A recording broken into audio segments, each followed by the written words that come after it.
A bad start to President Cyril Ramaphosa's State of the Nation week as an expert panel report identifies spectacular cabinet failures.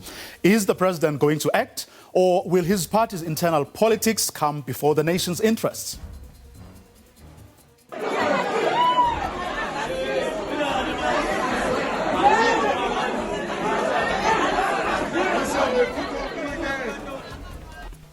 And speaking of party politics, is Herman Mashaba's ActionSA starting to crumble?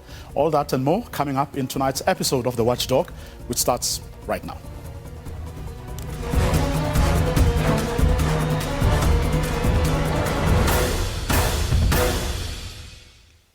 Live from SABC studios in Auckland Park, Johannesburg, welcome to this week's first edition of The Watchdog. My name is Vuyo Mvogo. Thank you for tuning in.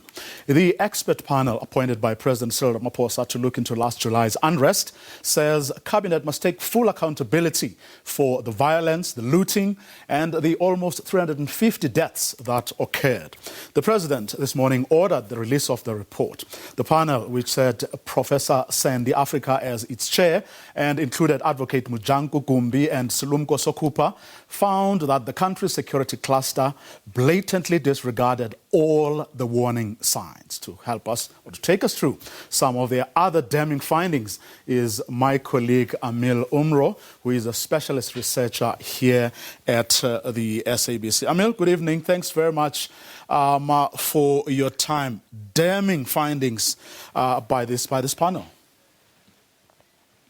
Yeah, definitely. I think the findings were broken down, which looked straight into government, the police, our intelligence agencies, and obviously the South African National Defence Force. Broken down into those findings, obviously, were the key role players to react to the violence at the time. And what the expert panel found was that on government specifically, the National Security Council had no prior meetings before the riots had started, and the NSC had not been meeting at all for an extended period before the violence erupted. Now, what the panel then recommends is that the NSC must function more effectively. Its composition needs to be a bit more streamlined and its role better understood within government, obviously playing a pivotal role, of course, in the intelligence for our country. And obviously going forward then on intelligence, again, the expert panel was sort of very critical of our intelligence services, saying that there was not significant intelligence to anticipate, prevent, or disrupt, the violence at any given time. And obviously here, what they say is that executive authorities sort of failed to coordinate their own efforts leading up to the violence. And they appeared obviously the executive to be working in silos. So sort of evidenced in contrary public statements, which we heard at the time from the police minister and the defense minister.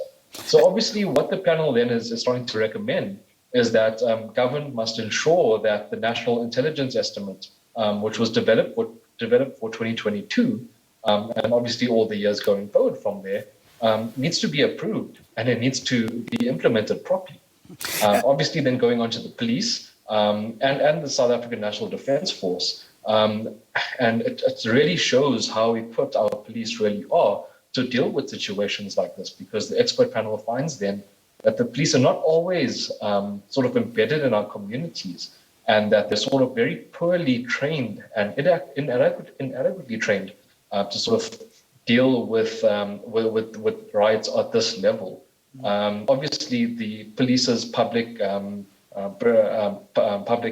POP officers, so basically they don't have enough resources, the expert panel found, to deal with incidences of this magnitude. So it speaks a lot about what our police officers have available to them should the needs arise for it.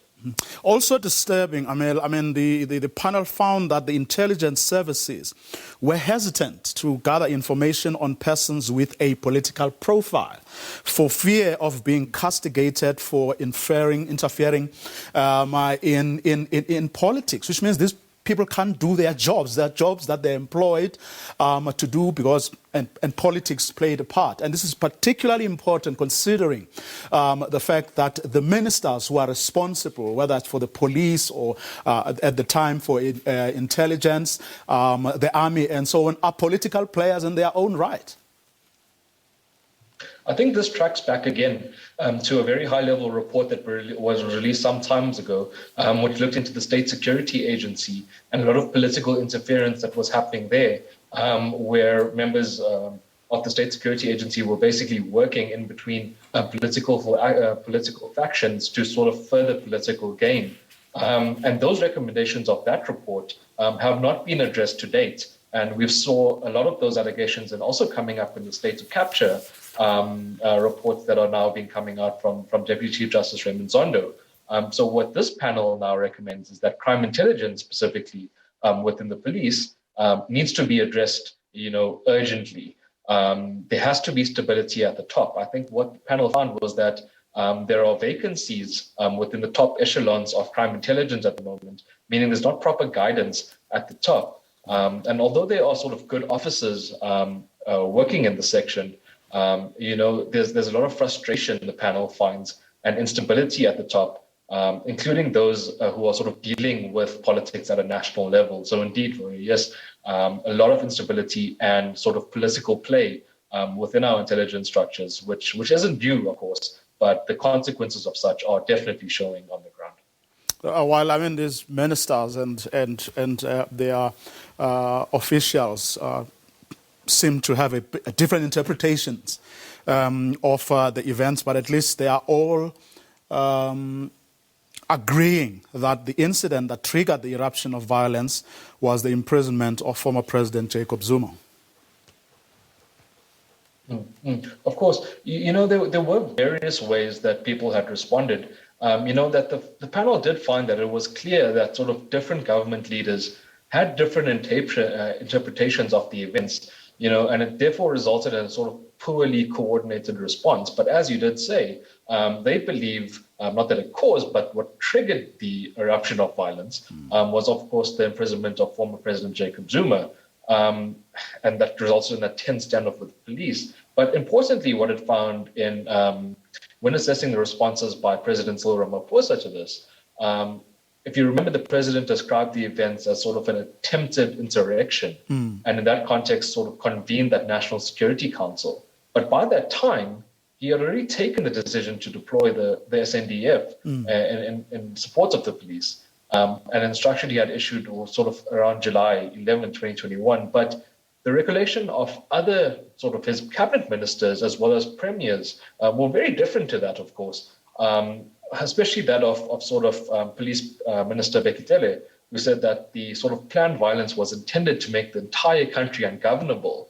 But obviously that gained most traction in KZN and Gauteng, whereas the disagreement then came in with Defense Minister Nosiviwe Mapisa-Nqakula, who described the violence as a work of a criminal element, rather, exploiting the desperation of poverty-stricken people. So yes, while there have been different interpretations of what may have caused the violence, it all seems to then hinder, or where it exploded then, was on the arrest of former President Jacob Zuma. Also interesting was what, the two premiers of KwaZulu-Natal and Gauteng had to say to the panel. The fact that Premier Makhura, for example, saw signs. He heard of meetings that were being held and immediately, almost proactively, forwarded this information to the people who were supposed to do something about it.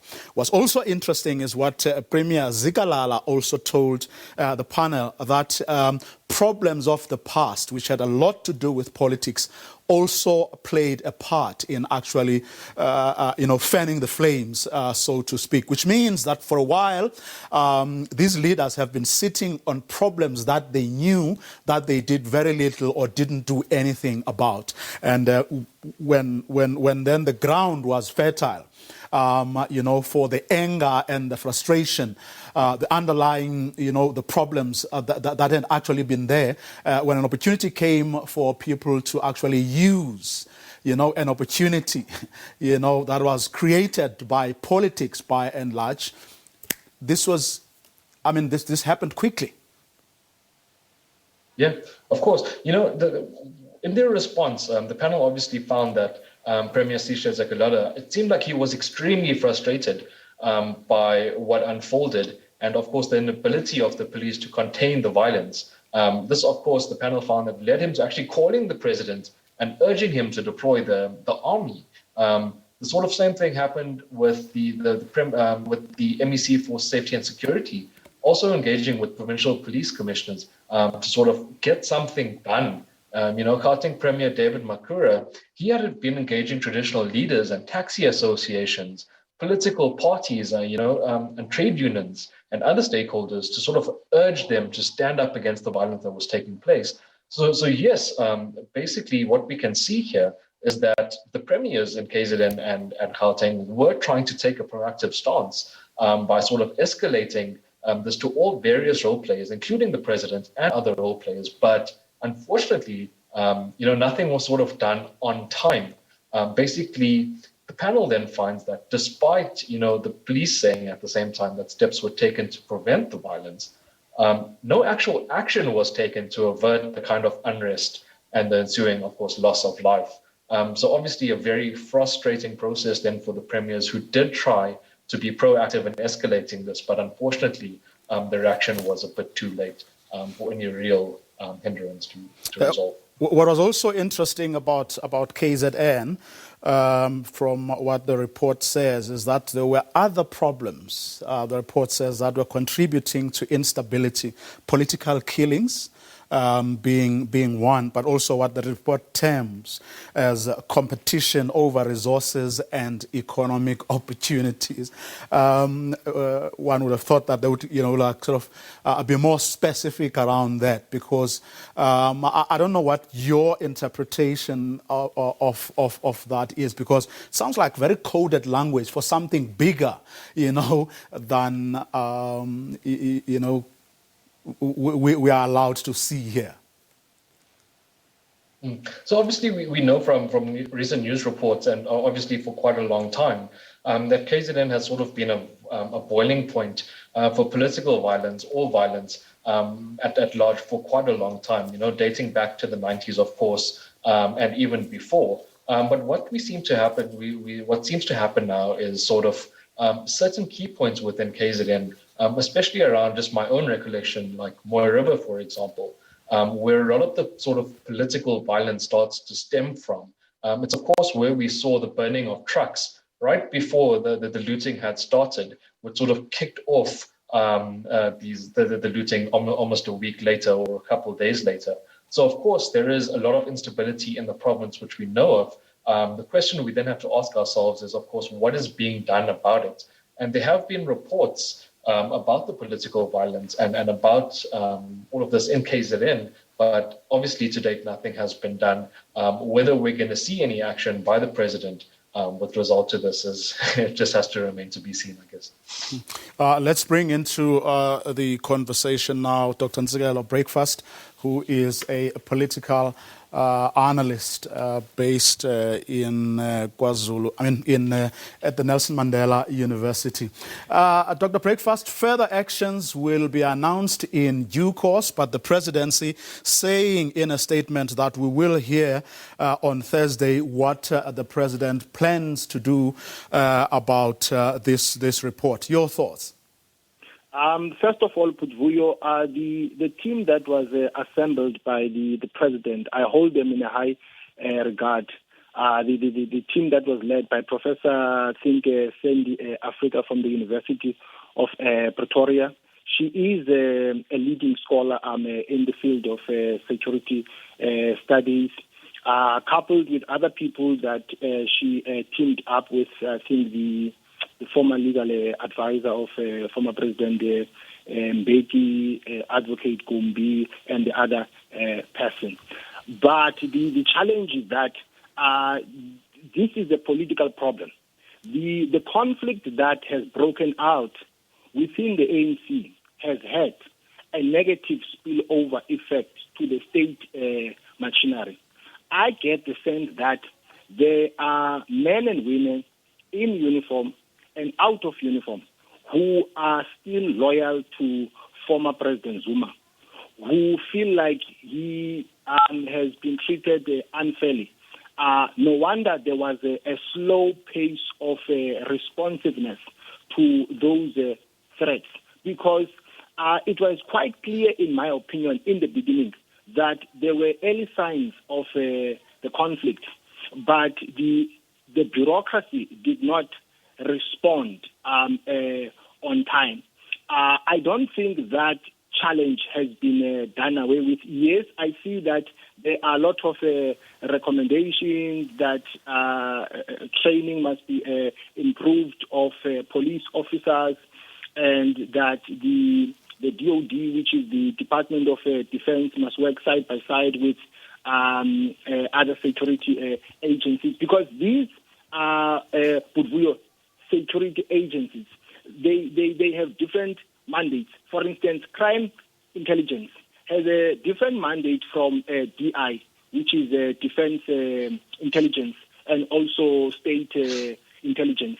But also the president, the way he has dealt with this, it's not impressive, in the sense that the president changed Minister Zoto and changed the former Minister of Defense, but then kept Minister Tegekele, as if he did not fall short in getting the job done.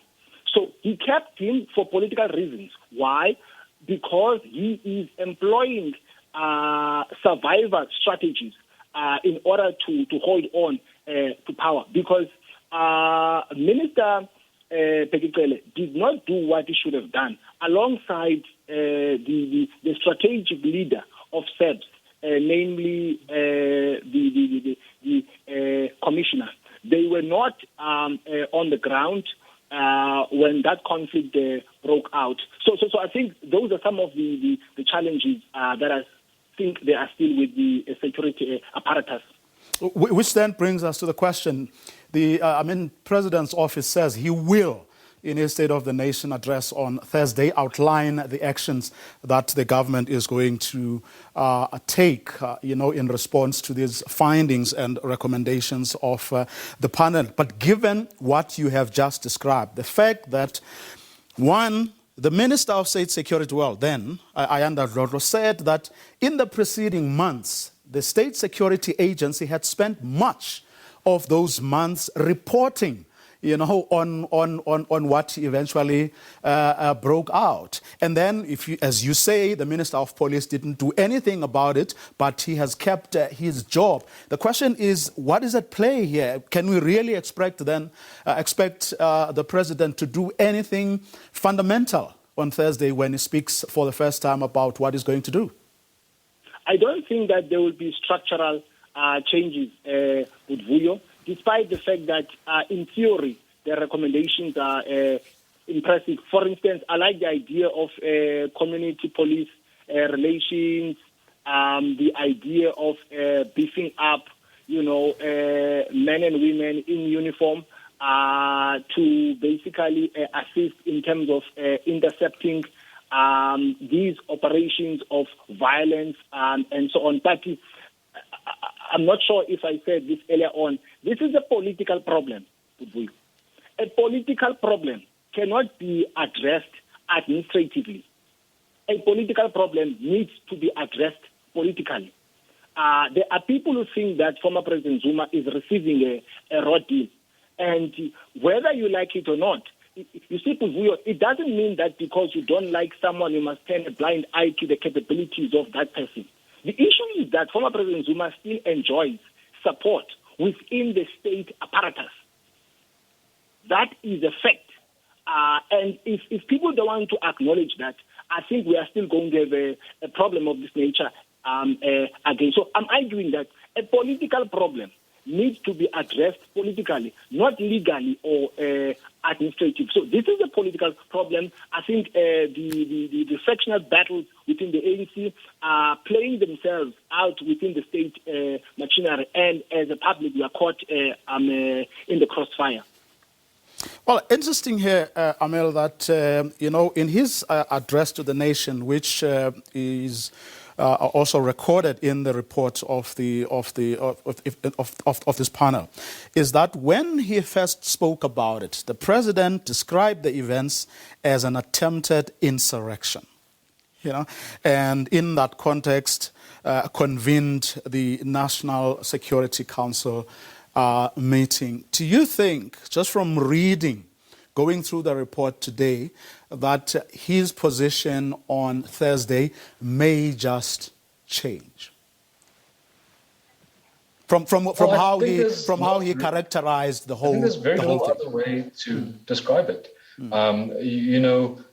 If you look at what the commission, what the panel found, it doesn't mince its words in a lot of places. Going back to whether the police and whether intelligence had anything to do, in some instances they didn't even find that intelligence, that the police didn't have intelligence upon which to plan operations. Going back to, there was a failure by relevant state institutions to conduct timely assessments. So how the president then chooses to describe this, I don't think is very important, to be honest. I think what's more important is the consequences which the president now puts in place for those who were in key management positions at the time. As my good colleague here has spoken about, the political implications of the decisions that he now has to make are quite outstanding. And whether the president is ready to take on that challenge is, of course, a different story. So as I'm saying, going back to the labeling of this, I don't think is very important at all. But the consequences that now must come from this, and the way we sort of stop this from happening in the future, is what is most important, and that's what we need to look forward to in that address on the 10th of February. Speaking of senior officials, if we may pick on one, the panel found that Cele, the minister, and the National Commissioner of Police were poles apart in their understanding of how events could have been handled.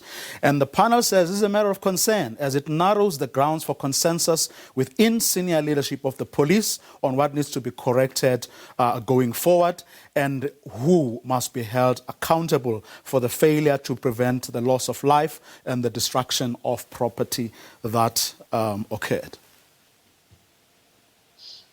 Of course, if we look back at what the panel found specifically about the police and our intelligence agencies, I think that's where most of the findings of the report focused on. And, the words where they say that the instability in the police leadership in their ranks, they were strained between the minister and the executive authority and the national commissioner. So they found that this environment is not conducive to providing sort of proper, coherent direction and leadership to police officers that they are supposed to lead. And basically what that led to then is that the police in some instances didn't get any intelligence on planned operations, so they couldn't prepare for what was coming their way. Of course, in crime intelligence, as we said, at least 6 members of senior leadership of crime intelligence were suspended leading up to the outbreak of the violence. So basically, there was a failure that the panel found of relevant state institutions, including the police, which Minister Bekizere is in charge of politically, to conduct sort of timely risk assessments and find a sort of conducive environment where agencies like intelligence, police, and everyone else, all these role players, play their part in getting the job done. There's obviously a breakdown of that, which is why we saw this sort of inadequate response to the violence in KZN. Dr. Preface, we know for a fact that, there's no love lost between the National Commissioner of Police and his minister. But this problem has been allowed to go on for a very long time. The fact that the 3 ministers, State Security, Police, and Defense, all had different things and started accusing one another. This one saying, we gave intelligence report, and then the other one saying, we never received any intelligence report. What does that tell us about the president's ability to really act on this and put the nation's interests first? In a year that is an elective year, the ANC is going to conference. Already the provinces are gearing themselves up for a war. Can we realistically expect the president to do something big and far-reaching here? Yeah, so Budvuyo, I think what this tells us is that the president doesn't have a grip over the security apparatus. Also, this tells us that there were different understandings across the board in terms of what was the problem at play when the conflict broke out. I don't think that the interpretation of the former Minister of Defense, the interpretation that she gave, she said those things that she said by mistake. I think she meant them, even though later on she admitted that she should not have said what she said earlier on. So there have been different understandings with regard to what was the problem in the first place. But I also think that it's an open secret. It's an open secret that the relationship between the Minister of Security, Pegitele, and his National Commissioner has broken down. And I don't think that relationship can be fixed. But there are other political considerations that the president is taking into account, because in the bigger scheme of things, he also wants to come back for the second term. And Minister Cele is very key for him to achieve that political objective, because he's one of his operatives who is a crowd puller. So if he upsets him, he might not achieve his intended objective. No wonder he did not fire him, but he fired other ministers. So meaning that even the president himself, in my view, he has not responded to this problem in all honesty.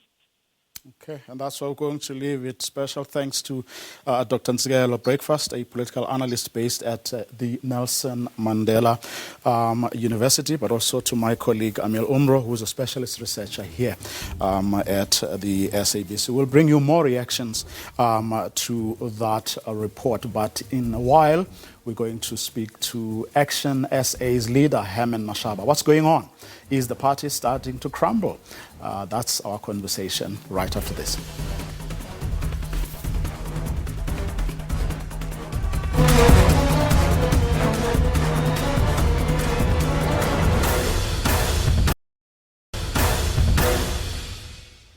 Welcome back. This is the Watchdog. Now, visuals of ActionSA members beating each other up at a party meeting have been circulating on social media over the past few days. While the party's former leader in KwaZulu-Natal, Dr. Makhosi Khoza, remains at loggerheads with her colleagues. Today, the party called a media briefing where it detailed its frustrations with some of his coalition partners.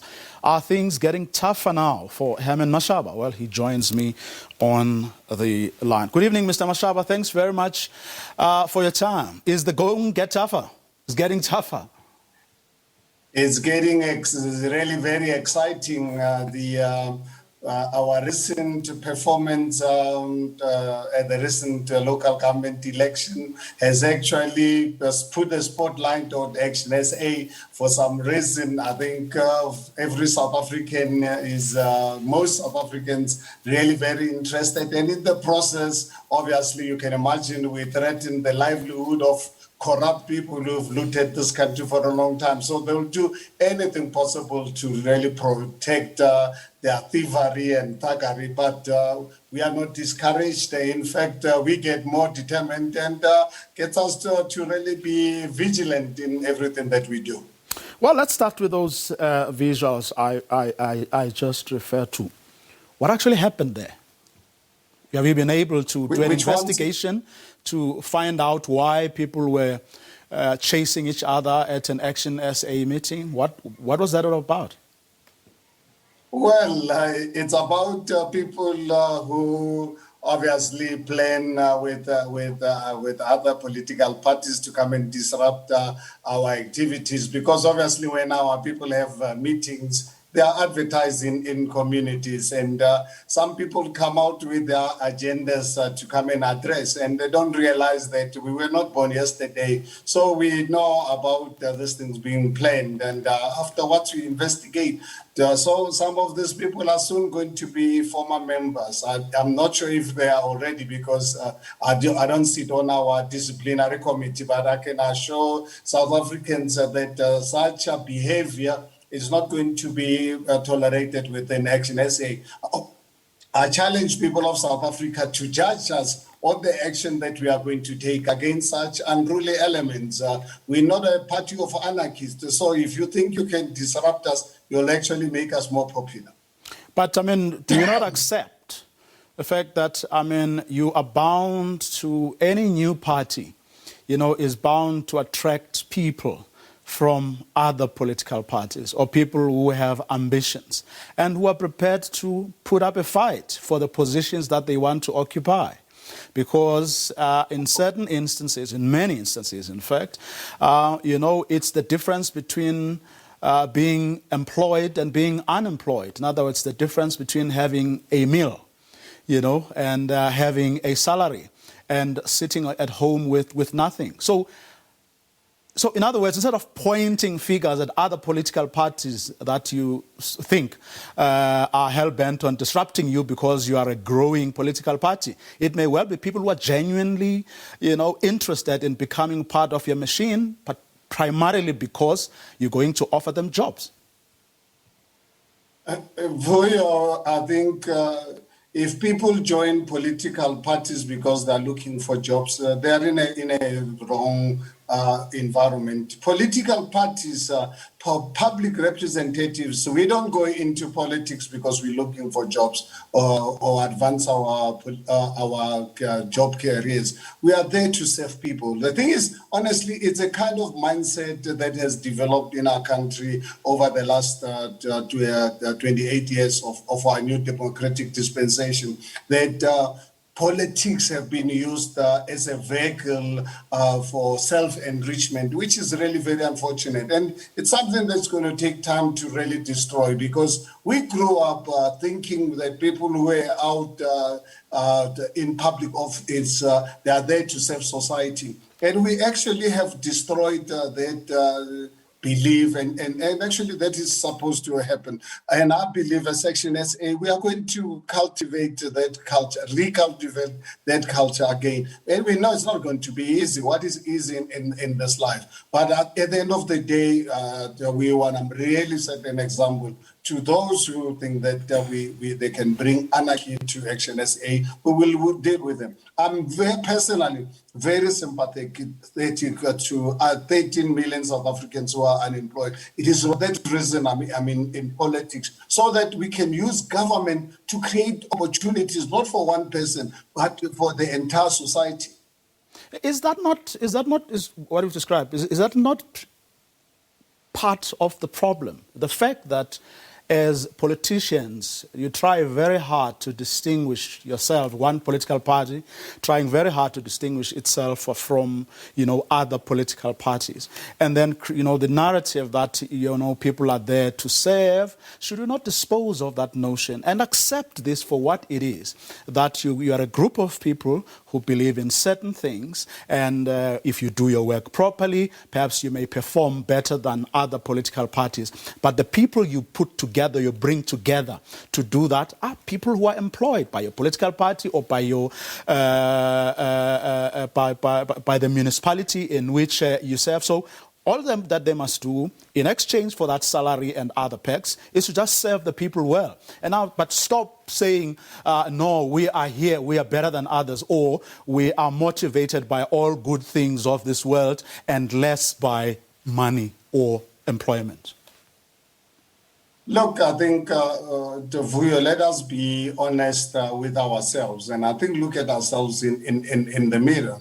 And I think, fortunate enough, I was born and brought up to judge people on what they do and what they say.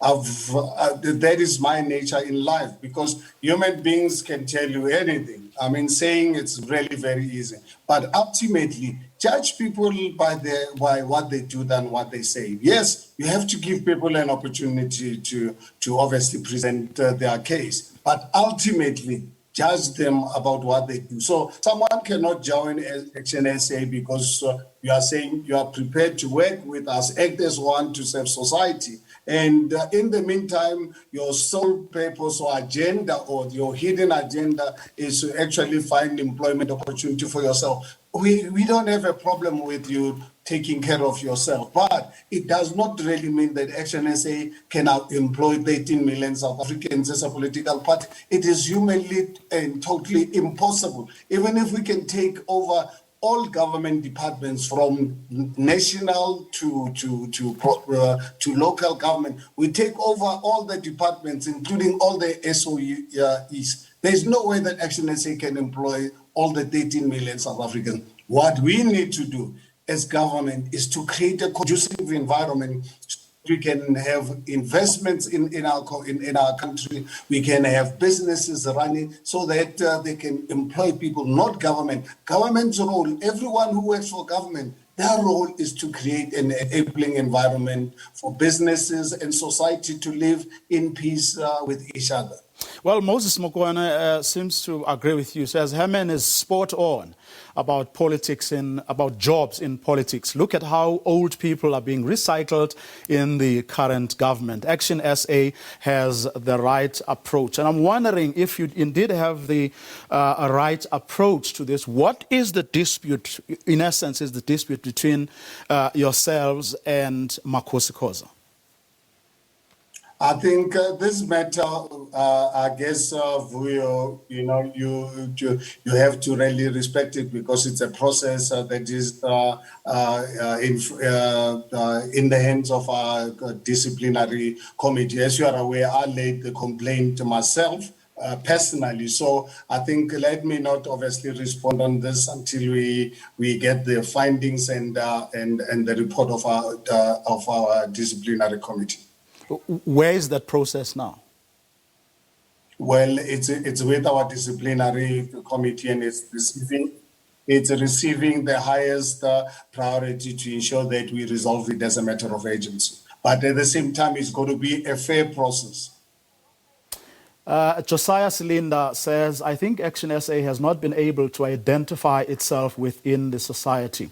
What do they stand for? And they don't even know what their political ideology is. They think talking bad about the ANC is what South Africans desire. Sometimes they appear to be alliance to DA. Your comment?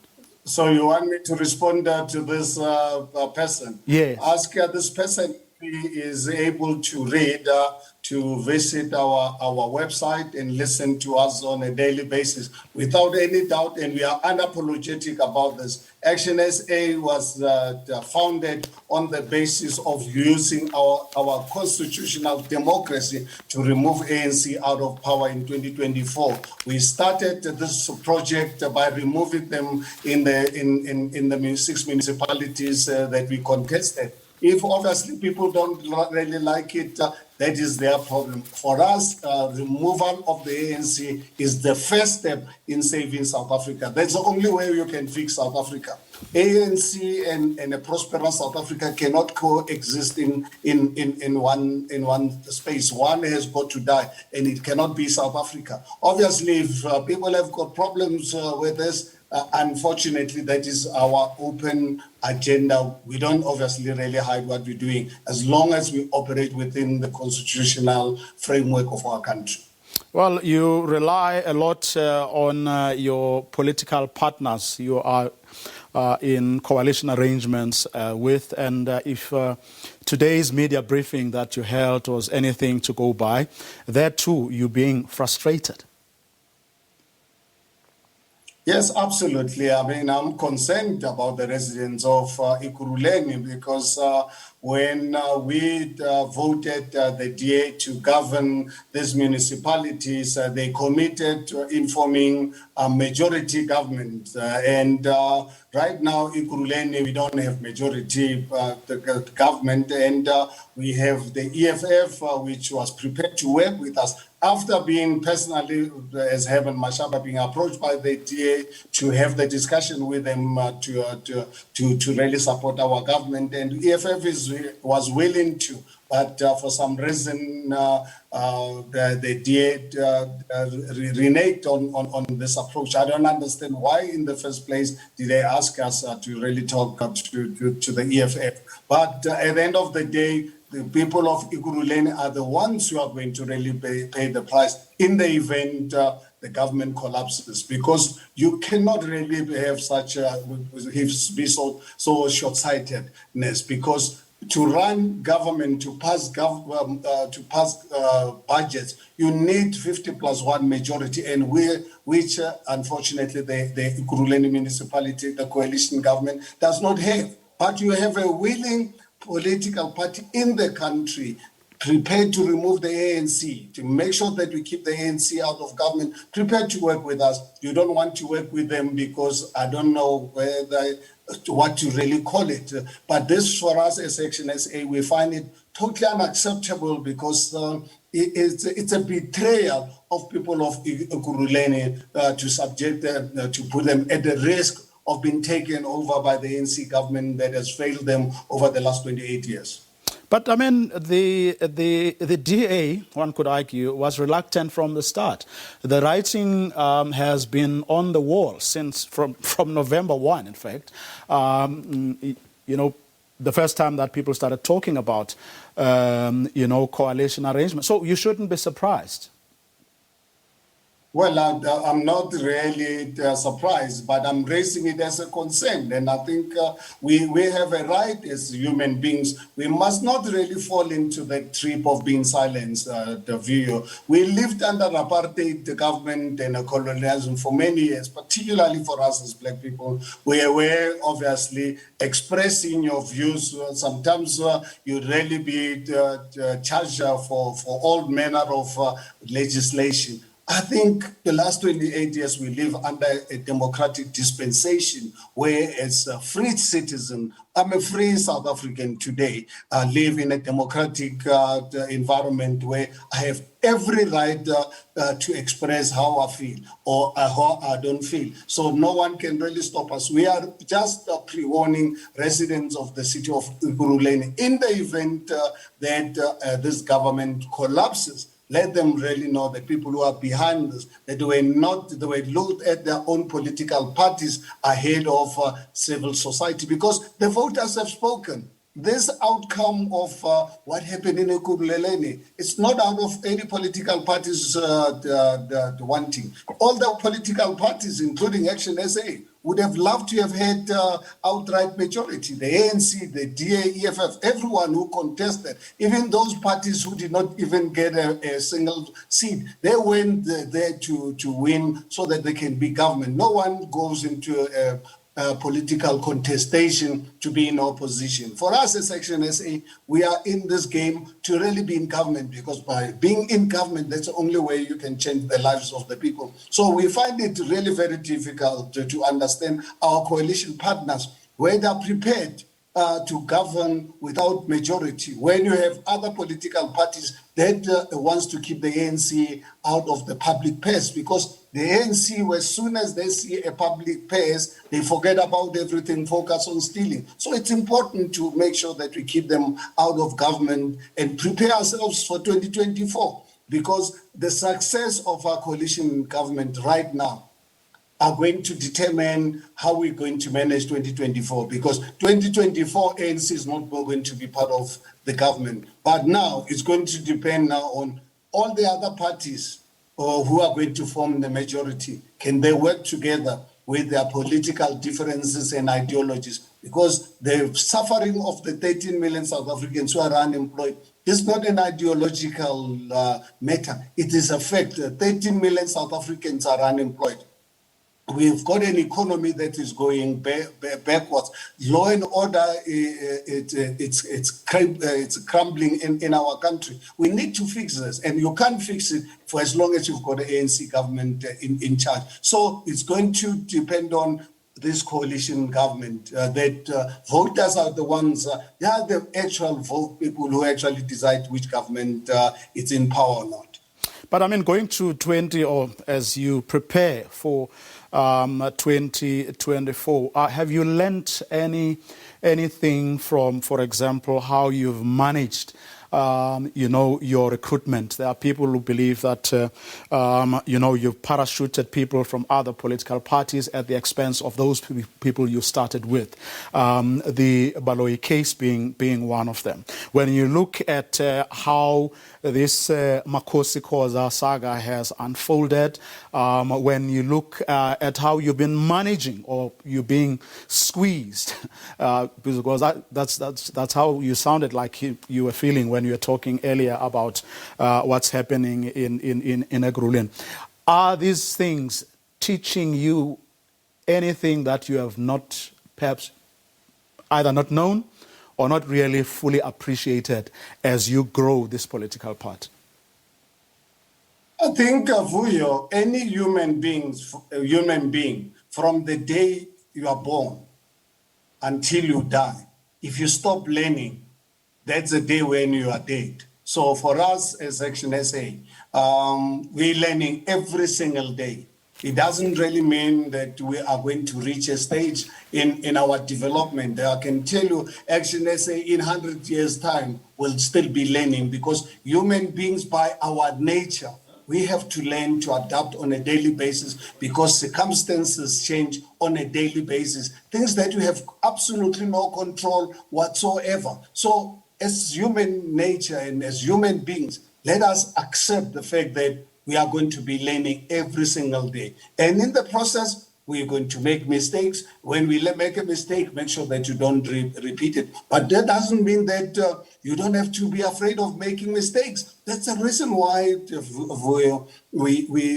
we don't encourage our people to dream and dream big, because when communities and society criticizes young people, call them stupid, ugly, and discourage them from dreaming. I think I want to really live in a nation, in a society where our people are encouraged. Every time they, teach them how to ride a bicycle, they fall. Don't really be hard on this child. Say, my baby, please try again. That is what life is all about. And never teach any nation that they are perfect, because there's no human beings. By our nature, we're not perfect human beings. That is why we go to school. That is why we attend workshops. That's why we engage on a regular basis. That's why we need psychologists, we need accountants, we need professors, we need teachers, so that we can learn all the time. The only time you stop learning as a human being, that's the day when you are dead. Okay, one quick one. We've run out of time. What is your view, asks Lebu McQueen, of the July unrest panel report, Ndate Mashab? Actually, just earlier on over dinner, I was saying to my family that I'm actually quite keen to really get my hands on that report, because you remember immediately after the report, we received an offer from 10 top legal minds to launch class action lawsuit against the president of the country, against the Minister of Police, all the justice departments, including the ANC itself. And actually, I'm really so excited. I said to them, I hope our legal team, but I'm sure they're aware, because obviously we've already, I think by end of last year, we've already had 600 cases of companies that have registered with us. Our legal people are looking at this matter. And I know one of the things that they were waiting for was with this report, so that the cases where they're already at advanced stage, they can start embarking on this the case against the ANC and government, including the president himself. So it's actually quite exciting, and it's something within the next coming days, weeks, and months. That I'm sure our legal team is going to take advantage of this to ensure that we pursue class action against the president and his political party. Okay, that's where we are going to leave it. Dr. Mashaba, thanks very much for indulging me this evening. Maybe we could bring one or two of those tweets, people seemingly liking what they are hearing. Here's Paswa, the patriot, who says, we need an astute businessman like Hammond for political and economic renewal, not cadre politicians. Can we bring up another one?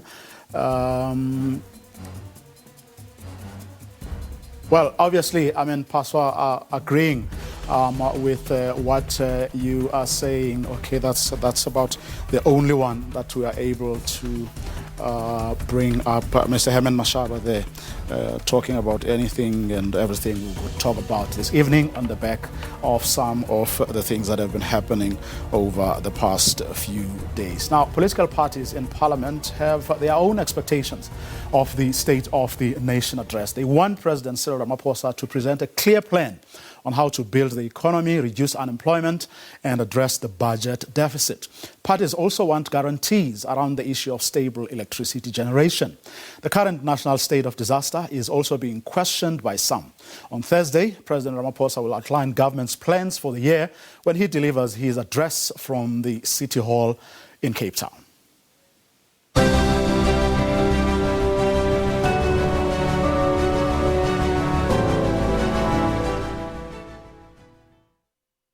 This crippling load shedding is worsening the situation.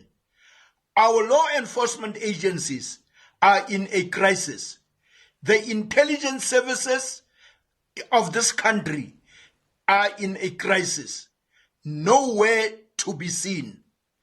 We are expecting that President Ramaphosa, when he addresses the nation, he must come up with clear plans on how he is going to address this crisis. The ACDP expects the President of South Africa to issue an apology to all South Africans because he was economical with the truth on the issue of mandatory vaccines, bearing in mind that in February 2021, the President promised South Africans that there would be no mandatory vaccines. Al-Jamaa expects the President to say he will introduce a 19th Amendment to the Constitution to give people in South Africa the right to water instead of just access. The President must present a credible, tangible and sustainable plan and growth path towards job creation, particularly for young people, ensuring that the economy of the country is rebuilt towards growth and to ensure inclusivity of all the people of South Africa. Political parties' expectations of this week's State of the Nation address. We will be staying with that theme for the rest of the week. So do write to us if you have views on some of the things that you perhaps think we should be picking up on as we build up towards that State of the Nation address on Thursday. But that's our show for this evening. Join us again tomorrow night, 8 p.m. sharp. Have a great evening.